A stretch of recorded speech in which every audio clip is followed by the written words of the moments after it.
नमस्कार, capital TV का खास शो विपक्ष ऑलवेज बेदम देख रहे हैं आप। मैं हूं आपके साथ पूजा।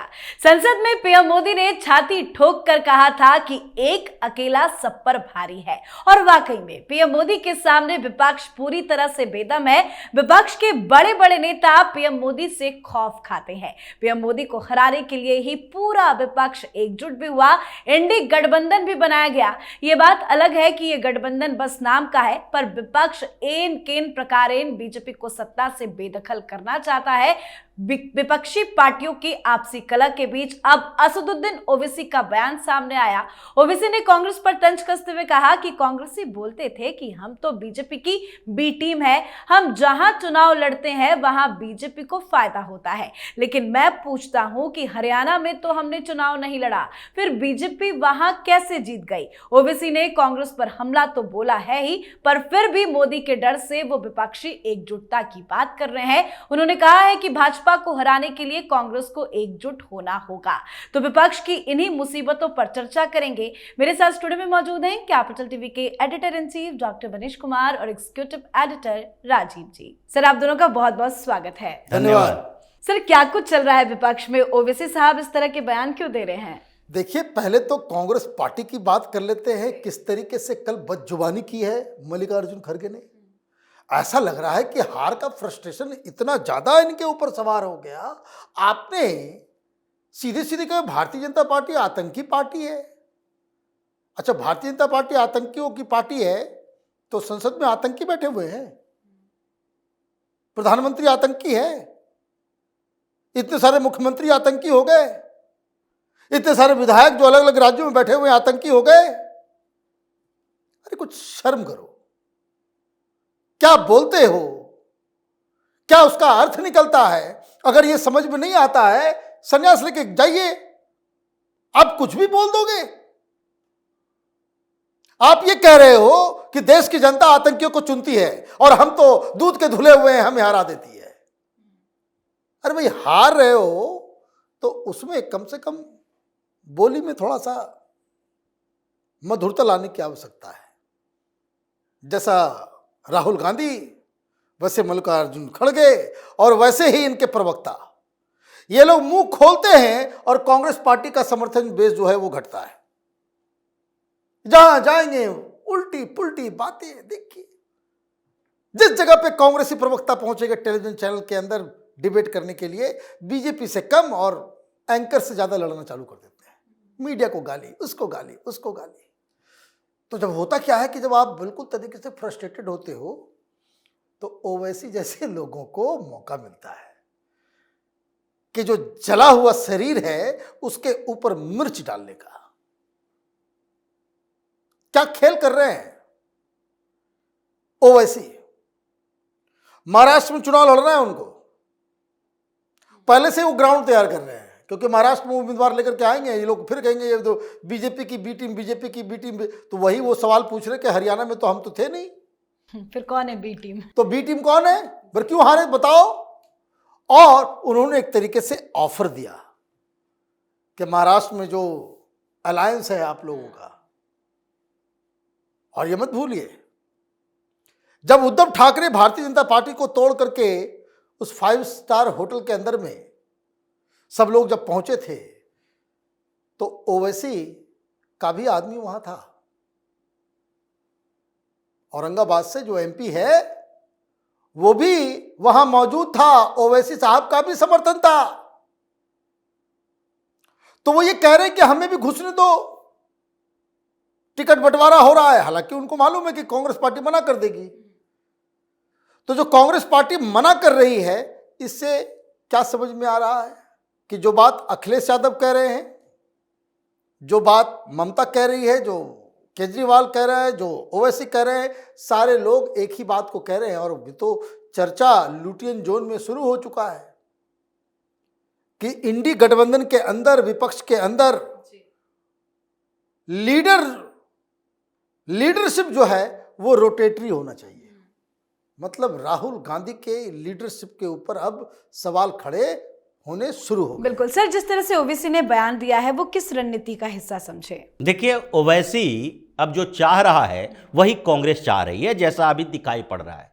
कांग्रेस और ओवैसी के बीच बातचीत तो चल ही रही है, महाराष्ट्र को लेकर भी चल रही है और पूरे देश को लेकर चल रही है। कांग्रेस के भी कुछ नेता ये चाहते हैं कि अलग अलग राज्यों में जब हम मुस्लिम वोट के लिए दूसरी पार्टियों से गठबंधन कर सकते हैं, अखिलेश यादव और कांग्रेस के साथ गठबंधन होता है तो उसके पीछे एक ही मकसद होता है, मुस्लिम वोट दोनों का साथ रहे।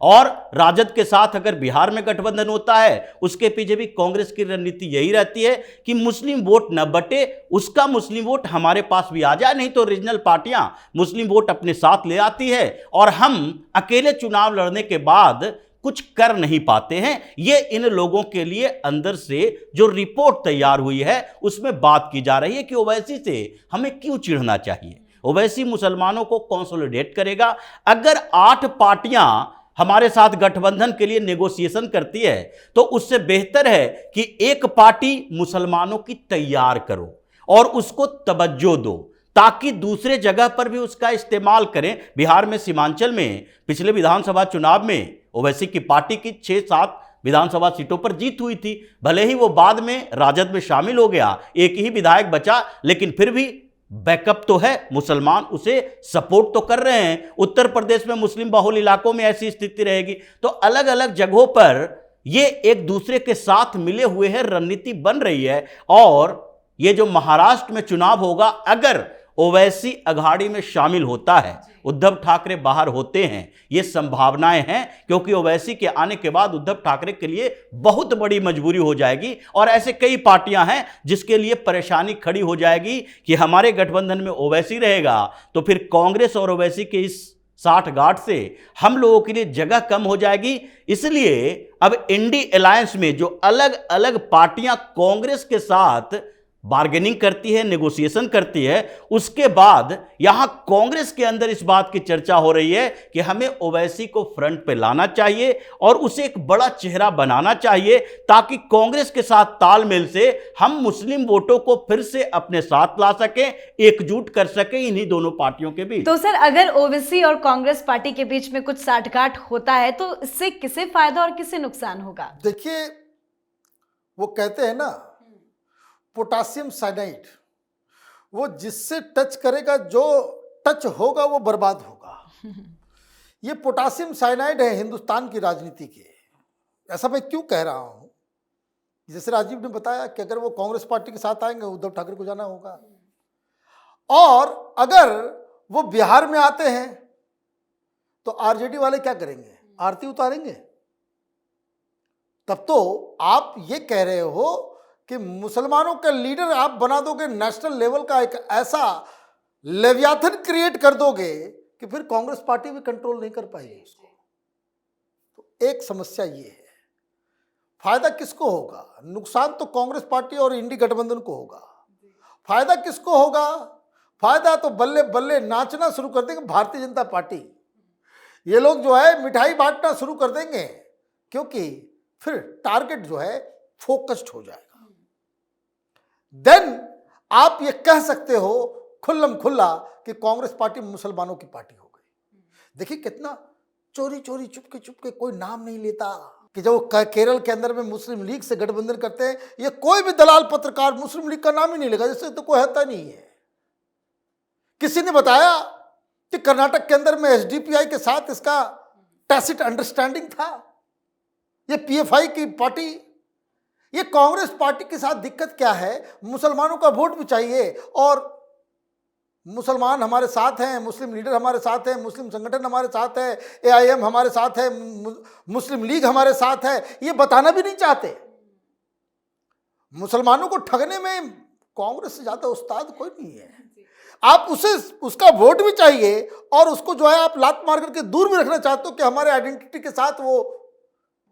तो अगर कांग्रेस पार्टी के अंदर इस तरह की बातचीत चल रही है और खुदा ना खास्ता ओवैसी साहब इस इंडी गठबंधन के एक मेजर प्लेयर बनकर के आते हैं, तो आप ये समझिए कि भारतीय जनता पार्टी के लिए एक बहुत बड़ा वरदान हो। लेकिन कई बड़े नेता भी हैं इसमें, चाहे वो अखिलेश यादव हो, ममता बनर्जी हो, विपक्ष में उन पे क्या बीतेगी? देखिए 6-7 पार्टियां ऐसी है जो इंडी अलायंस से बाहर जाने की स्थिति में है, इसी सीक्रेट डील के कारण। जिस तरीके से ये दोनों के बीच आजकल महाराष्ट्र में साठगांठ चल रहा है, तो उसमें सबसे पहले तो समस्या हो रही है उद्धव ठाकरे के साथ, उत्तर प्रदेश में सपा के साथ समस्या है, अखिलेश यादव के साथ, राजद के साथ समस्या है, ममता बनर्जी के साथ समस्या है।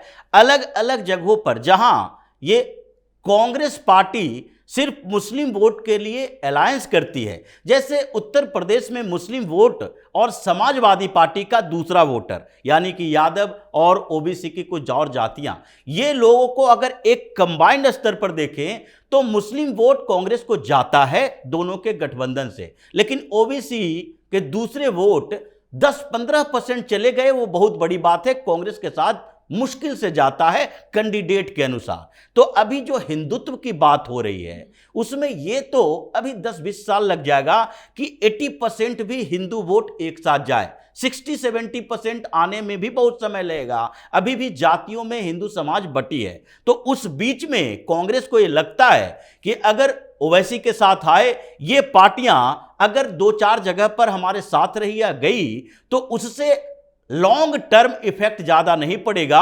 ये राहुल गांधी को प्रोजेक्ट करने में हो सकता है सहयोग कर दे। हालांकि इसका उल्टा दांव पड़ता दिखाई पड़ रहा है कि अभी से ही इन छोटी छोटी पार्टियां, 7-8 पार्टियां हैं जो एग्जिट करने के लिए एग्जिट प्लान तैयार कर रही है कि ओवैसी से टच किए महाराष्ट्र के अंदर, उसके बाद हम दूसरे जगह पर भी अपना विकल्प तलाशेंगे। ये स्थितियां अभी इंडी अलायंस के अंदर चल रही है। मतलब इंडी गठबंधन का कुनबा जो है वो घटने वाला है। बहुत बहुत धन्यवाद सर आप दोनों का। धन्यवाद। तो विपक्ष के नेता आपस में ही उलझे हैं, एकजुटता तो है नहीं, पर पीएम मोदी को हराने के लिए एकजुटता का दिखावा जरूर कर रहे हैं और ओवैसी ये सलाह दे रहे हैं कि बीजेपी को हराने के लिए कांग्रेस को एकजुट रहने की जरूरत है और कांग्रेस अपने सहयोगी दलों को साथ लेकर चले, ये तो बड़ा मुश्किल लग रहा है। तो इस पर आप अपनी राय कमेंट कर लिखें। देखते रहिए कैपिटल टीवी। नमस्कार।